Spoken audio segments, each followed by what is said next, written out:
channel, and today we're going to be reading Whatever After Beauty Queen, Chapter 9, Kink in the Plan. Great. Just great. What am I supposed to do now? Obviously, Jonah can't stay here forever. That's insane. As if I could go home to Smithville without him. Sorry, Mom and Dad, but Jonah moved into a palace to live with the Beast. I tried to bring him home, but he just doesn't want to practice his reading. Happy birthday, Mom! Ridiculous. Absolutely ridiculous. What is wrong with my brother? I turn back to see Beauty, who seems equally upset. Her lower lip is quivering. Abby, why didn't Mr. Beast want me to stay? Did he not like me? Does he not think I'm beautiful on the inside? I really want to be beautiful on the inside. I try really hard. It's not you, I say. It's him. He doesn't even know you. But he looked at me. He saw me. He must think I'm ugly or a horrible person or something. No, I say. There's no way he thought you were ugly. And I'm sure he doesn't think you're a horrible person. It sounds like he's had his heart broken before and he doesn't want it to happen again. I think he's just protecting himself. I walk up and down the drawbridge trying to think. I need a plan. A really good one. I need to change Mr. Beast's mind. What will change his mind?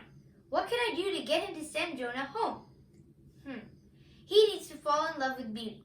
Yes, that's exactly it. If he falls in love with Beauty, then he'll want her to stay.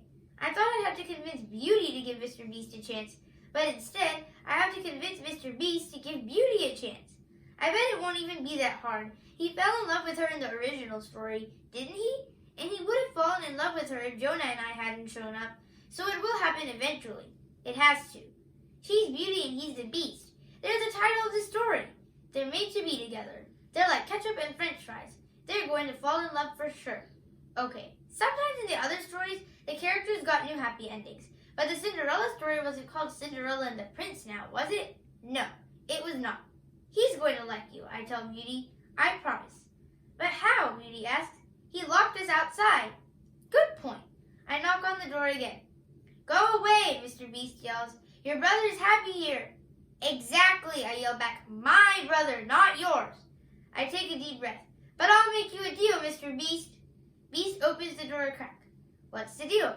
Jonah can stay, I say, for a bit, but not without us. He looks confused. You want to stay here? I nod. I can't leave Jonah alone. He's my little brother. It's my responsibility to watch him. I shouldn't have left him alone before, but I didn't have a choice. No way am I leaving him again. I'm sure you have enough rooms. This place looks huge.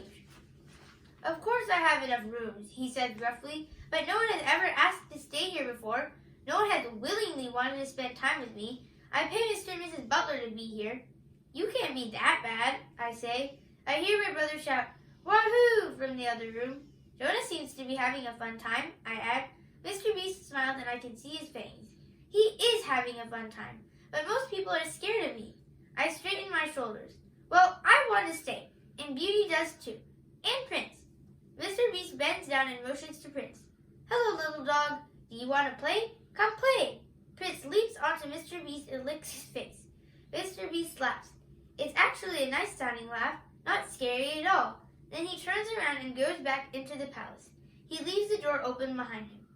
He won't even look at me, Beauty whispers. Maybe I should leave. No, I say. Please, Beauty, you need to get Mr. Beast to like you. Just be your awesome self. She hesitates. Okay, she says, and follows me inside. The foyer is all white marble. There are chandeliers everywhere, too. It's very castle-like. In front of me, I see the dining room that I spied earlier. To my right, I hear laughter. I follow the sound until I spot Jonah and Mr. Beast playing a card game. Mr. Beast is sitting on a brown couch, and Jonah is sitting on a small chair opposite him. Jonah waves. You have to play this, Abby. It's so much fun. It's called Trump. Whoever has the highest card wins. Mr. B taught it to me. Great, I say, and step inside. Now how am I going to get Mr. Beast and Beauty to fall in love? I think back to the original story. How did they fall in love? Technically, Beauty only fell in love with him when she thought he was dying. But let's forget that part. They spent a lot of time together, which means they got to know each other. Okay, we can do that. Beauty, I say, why don't you sit down on the couch? She nods and takes a seat beside Mr. Beast. She fans her white dress out around herself. Hello, she says to him. I'm Beauty. Hello, Beauty, he says without looking up from his cards. I need Mr. Beast and Beauty to chat without Jonah and me distracting them. Jonah, can I talk to you alone? I ask. Now, he sputters. I'm in the middle of a game. You can play play after, I snap. It's urgent. Jonah sighs. Okay. Be right back, Mr. B, he says, and follows me out into the marble foyer. What's up, he asks. First, I throw my arms around him. Are you okay? I'm great. I'm having fun. Mr. B is the best. Have any of your memories come back? He shakes his head. No, but we haven't been here that long. I bet they will. You know you can't stay here forever, right? He shrugs. I know. I wasn't going to stay here forever. Just a week or so. Like a vacation? Jonah, we can't stay here for a week. We have no idea how long that is at home. You know how time is different in every fairy tale. He stomps his foot. I don't know, actually. I don't remember the other fairy tales. I wish I did, but I don't. This is all I know, and I don't want to go home yet. It's not a big deal. Jonah, it is a big deal. Now Mr. Beast doesn't want Beauty to stay. You messed up the story. He twists his lower lip. I did? But how? By being so much fun to hang out with. He makes a quizzical face. Huh?